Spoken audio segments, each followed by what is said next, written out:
याला सलाईन द्या आणि औषध घाला. हा, याला संपवायचा काटा काढा. विरुद्ध जरांगे एवढं का बोलतात?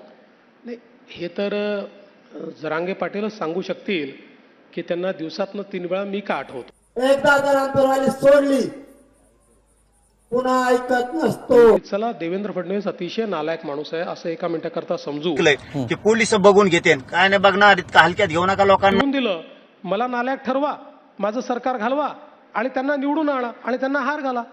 अरे ते तोंडाने बोला. गावागावात लोक आहेत आमच्या, गावागावात नुसता डीजे वाजून जर मला कळू द्या, मी विले खंड्याचा आहे, माझ्या तात्याला उन्हा कारण जर टोकरीला मी सोडित असतो. देवेंद्र फडणवीस त्याच्या याला सलाईन द्या आणि औषध घाला. हा, याला संपवायचा काटा काढा, तरच आपण सत्तेत येऊ शकतो, नाही येऊ शकत नाहीत. याचा लय जीव आहे मराठ्यात, शिव फुटू शकत नाही आपल्याला. नसता याचा एन्काउंटर करा. एक एन्काउंटर करतो देवांचं फडणवीस. बामणी कावा एकटा बामना मराठ्याला संपायला निघाला. तू नेते जसे घाबरून तू आयाकडे घेतलेत तसे तू मला घाबरायला लागला. तू घाबरायला लागला मला. 27च्या आत मराठ्यांच्या सगळ्या मागण्यांची अंमलबजावणी करा. एकदा जर अंतरवाली सोडली पुन्हा ऐकत नसतो. मराठ्याला सांगतो, मुंबईतून आता वापस यायचं नाही, जे व्हायचं असेल ते होईल. आता कोणी वापस यायचं नाहीये. आपण ओबीसीत आरक्षण आहे, ओबीसीतूनच घ्यायचं. फक्त शांततेत जायचं. गणेश उत्सव आपला आहे, मुंबई आपली आहे. उलट आम्ही मुंबईच्या लोकांना साथ देतोय. तुम्हाला उलट गर्दी झाली तर आम्ही तुमची कमी करू लागू, जास्त करू लागू. कारण शोभा येईन आपल्या मुंबईला, मिरवणुकीला शोभा येईन. आणि सरकारने जे आता काही शब्द वापरलेत की फडणवीस साहेबांनी त्यांनी शब्द वापरलेत आपल्या चॅनलवरती मी ऐकलंय की पोलिस बघून घेते, काय नाही बघणार, इतका हलक्यात घेऊ नका लोकांना. आणि पोलीस म्हणजे देवेंद्र फडणवीस साहेब आणि फडणवीस साहेब म्हणजे देवेंद्र फडणवीस साहेब. मी आज 2 वाजता निघालेलो दादा परभणीसाठी. 1-2 घंट्यात माणूस अंतरवाली परभणीला येतोय. आणखीन मी माजलगावतच आहे. इतके मराठी आता पेटून उठलेत. कारण फडणवीस साहेब ज्यावेळेस टार्गेट करतात त्यांचे काही ते बिगर शब्दाचे कुत्रे बोलायला लागलेत आता काही त्यांचे. ते त्यांच्यामुळे सुद्धा मग मराठी पेटून उठले. आमच्या लेकरा बाळासाठी मी लढतो. आणि माझ्या लेकरा बाळासाठी लढत असताना दादासाहेब तुम्हाला सत्य सांगतो, प्रतिनिधी बांधवांना चॅनलला मी कधीही चुकीचं बोलत नाही, कधी खोटं पण बोलत नाही. माझ्या पोटात जे ते तोंडात असतंय. माझा मराठा समाजाच्या लेकरा बाळासाठी मी लढतो. आणि माझ्या लेकरा बाळाचा नरड जर तुम्ही आरक्षणामुळे दाबणार असलात आणि जातीय रंग आम्हाला देणार असलात तर 100% फडणवीस साहेबांनी काहीतरी षडयंत्र रचलंय. दंगल करण्याचं, काहीतरी जाळपोळ करण्याचं.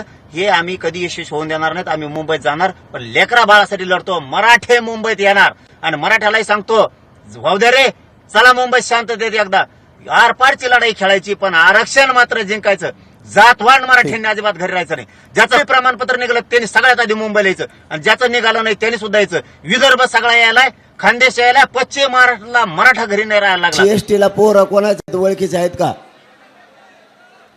हे बघा, सरकार सहकार्य करते. तुम्हाला एका भाषेत सांगितलं, मला उद्या सकाळपासून बोलता येणार नाही या उपोषणामुळं. बार मी मोगाच सांगितलं होतं, माझ्याकडे पुन्हा फोन येऊन देऊ नका. आपण सगळे रस्ते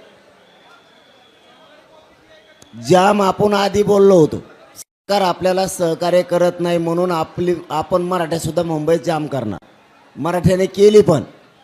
मग आता ते सहकार्य करायला लागले, त्यांनी परवानगी दिली. तर आपण काय सहकार्य करायचं ठरलं, फक्त त्यांच्या रस्त्यावरच्या मुंबईची जाम झाली ती रस्त्यावरच्या गाड्याकडून मुंबई मोकळी करा. त्याच्यामुळं तुम्ही गाड्या काढून सुरक्षित ठिकाणी ग्राउंडवर लावा. तुम्हाला रेल्वेने थोड्याला 5 रुपये लागत आहेत.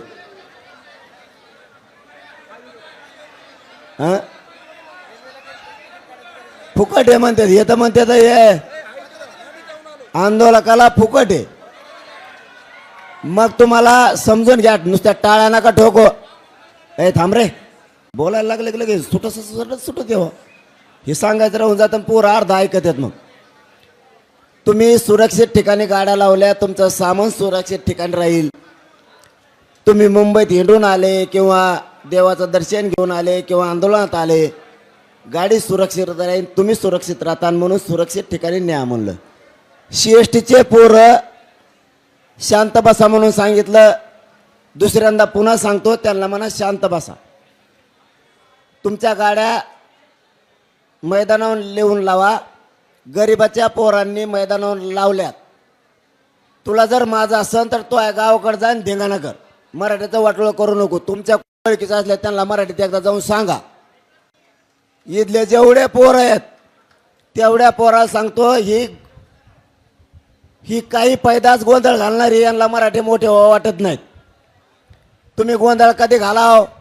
सरकारने अडचण आणल्यावर किंवा मी आंदोलन सोडून गेल्यावर. मी जाग्यावर ठाम आहे. तुम्ही गोंधळ घालता म्हणजे तुम्ही माजलेले अवलादी दिसतात तुमच्या. तुम्हाला मोगम मराठ्याचं वाटोळं करायचंय. राजकारण्याचं ऐकून गु खाऊ नका. मी जर तिथं आलो ना तर त्याला पळून सुद्धा देणार नाही. ध्यानात ठेवा. तुमचं कोणीच ओळखीचं असलं त्याला म्हणा अर्ध्या मिनिटात ते मोकळं कर लवकर. सरकार ऐकत नसल्यावर त्या गोष्टी, मी आंदोलन सोडून गेल्यावर त्या गोष्टी, विनाकारण त्याचं कारण सांगतोय बोलायचं. CST पशी 25-30 जण आहेत माकडं. त्यांच्यामुळं आपल्या 18 किलोमीटर लोक थांबलेत इथं यायचे. हे 2% सुद्धा लोक नाही तिथं. 98% बाहेर येत आणखीन या मुंबईत यायचे. ह्या भंगार पोरामुळं कोण येते 2-4 जण. ते सरपंच सांगायला गेलं त्याला उलट बोललं. याचा अर्थ हे आपल्यातलं नाही, कारण हे सरपंच सगळ्या महाराष्ट्रातल्या जवळपास लोकांना आंदोलकाला ओळखीत आहे. ते माघारी बोलता याचा अर्थ ते आपल्या आंदोलनातलं नाहीये. आणि आंदोलनातलं असलं ते 1 मिनिटात म्हणलं असतं गाडी तुम्ही सांगता तिथं लावतो. तुम्हाला गोडीत बी आरक्षण द्यायचं मी पहिल्या दिवशी सांगितलं. आणि दगड मारले तरी आरक्षण पाहिजे. मग तुम्हाला प्रेमान देतो ना गोडीत. तुम्हाला काही गरज आहे का? हे उपास तू कुठं नाही करणारे मायावर म्हणायची वेळ येऊ देऊ नका बरं का. ते आमचे नाहीत.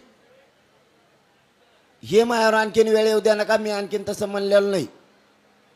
गरीब श्रीमंत सगळे आंदोलक आहेत. त्या CST पशी कोणाचे आहेत ते पटापटा वळखा आणि त्याला सांगा गाड्या तिकडे नेऊन लाव. नुसतं रोडवर झोपत जाऊन त्यातल्या 2 जणांनी टाकलेली म्हणते ना. मला माहीत नाही, खोटी माहिती असू शकते त्यालाही बदनाम करायसाठी. पण ते खरं असेल तर ते इतक्या दुपारात येत आहे म्हणल्यावर आपलं नाहीच. मग ते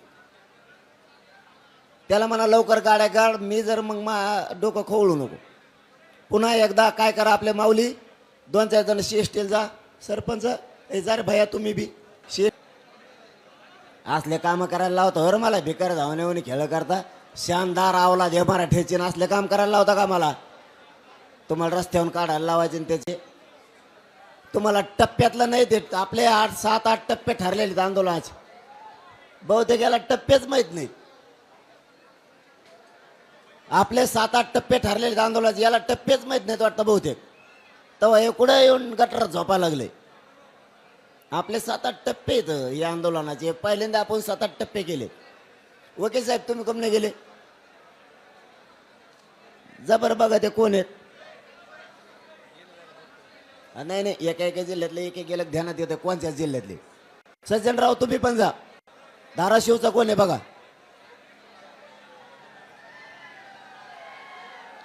पण धाराशिवचे असले नाहीत. बीड धाराशिव असं करत नाही ते.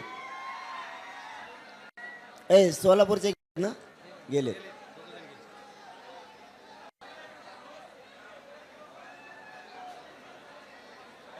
परभणीचा कोण गेला रे? गेले.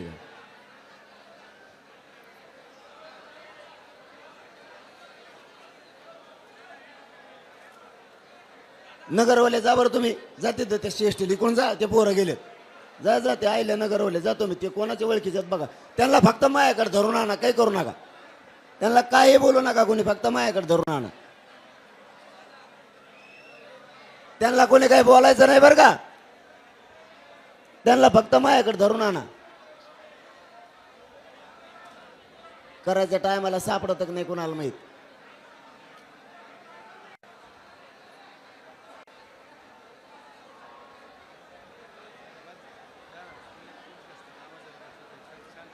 आजचे दिवस बोलता येतं तर बोलतो. उद्यापासून बोलताच नाही यायचं. काय नांदेडचं कोणी लक्षात येईल.